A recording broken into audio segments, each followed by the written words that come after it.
Might help if I turn that on. What's up, everybody? It's Greg, Coffee Fuel, whatever you want to call me. Um, so we spent a good portion of the week talking about um, the mods, the juice, how to wick, things like that. But the one thing that we haven't talked about yet is the device that actually does the work, where the atomic structure changes from a liquid to a gas. Uh, the atoms change, which is why they call it an atomizer. We're talking about three different things.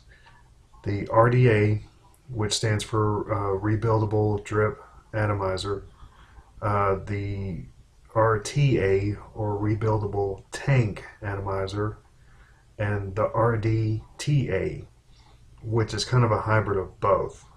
Um, so let me show you guys first off. Let's go with this, okay?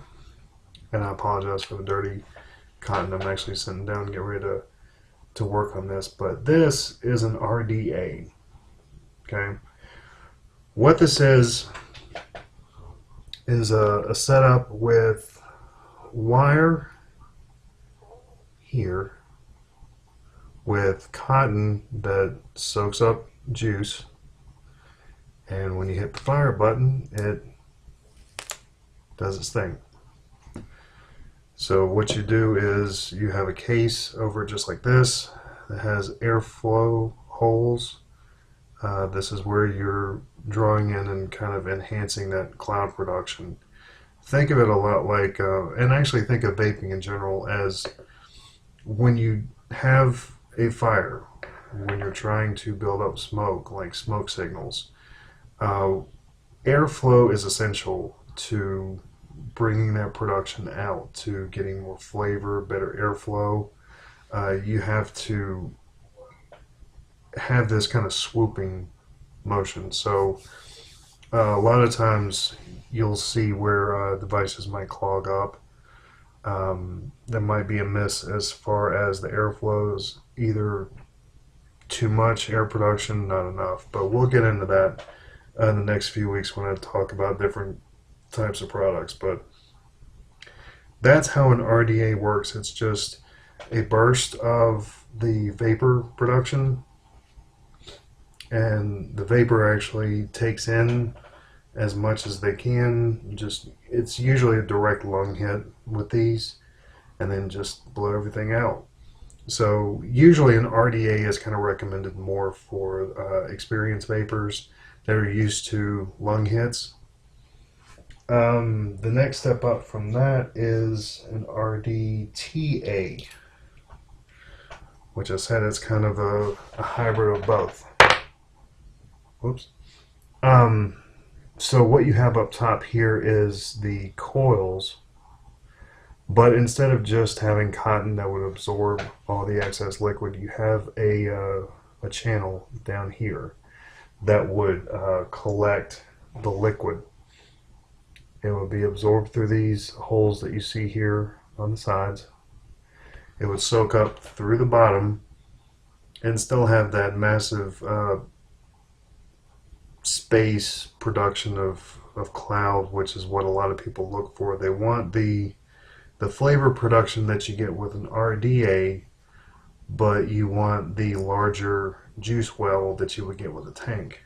So that's where that comes into play. It's kind of the best of both worlds. And then, sorry, my nose is itching like crazy. The last thing I have is a tank, which this is a tank, an RTA. And the way this works is there is a center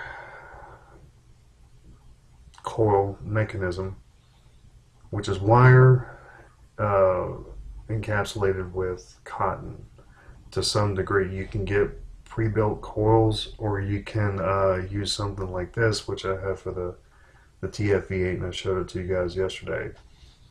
So I'm going to see if I can get you guys a closer look at this, because it's actually really fascinating how something like this works. But what you have is, let me first show you guys what it looks like when everything is all assembled. Sorry, I'm going to act like I'm prepared. So this is a TFV8, and the way this works is you have airflow coming in from here, going up a center column, and you can kind of see the center post going up to here for your airflow. Everything around here is juice. Juice actually goes into, and I'm not sure if you guys can see it right there within that little slot right there. That's where the cotton gets soaked into the device. This is the only entry point for juice to go in. And the way this works on the inside, and like I said, to me this is just the most fascinating part about how all this works. So you see you still have this this airflow here on the bottom, but up here you have a channel, which is where the juice will get soaked into the cotton. And what you have here is air holes that go into the base. So in reality, with a device like this, let me give you guys a closer look at how the whole interlay is. There we go. I really need to replace this coil, but you can kind of see where there is just massive airflow that is going through these holes right here in the bottom. So it's pretty cool. Very ingenious, I think. But depending on what kind of cloud production you want, what kind of vapor, whether it's a mouth to lung hit or just a straight up lung hit, there are so many devices out there that people use to atomize their liquid, to vape. And that's something I wanted to talk about on Thursdays, is to take a closer look at RDAs, tanks, RDTAs, how to prime the coils. There's a couple devices I have where you have to do a couple little tweaks with the pre-made coils, so I want to give you guys some tips on those. And also look into the science on how all this works. Especially with the tank, and I know with summer coming up, some people complain about tanks losing pressure, the juice just falling out, and I'll get into detail with all of that as well. But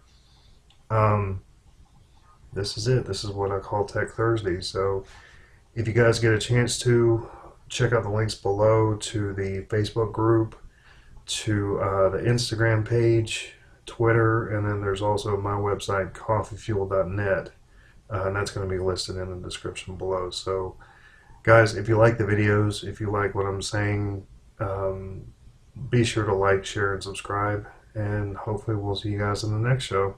Thanks.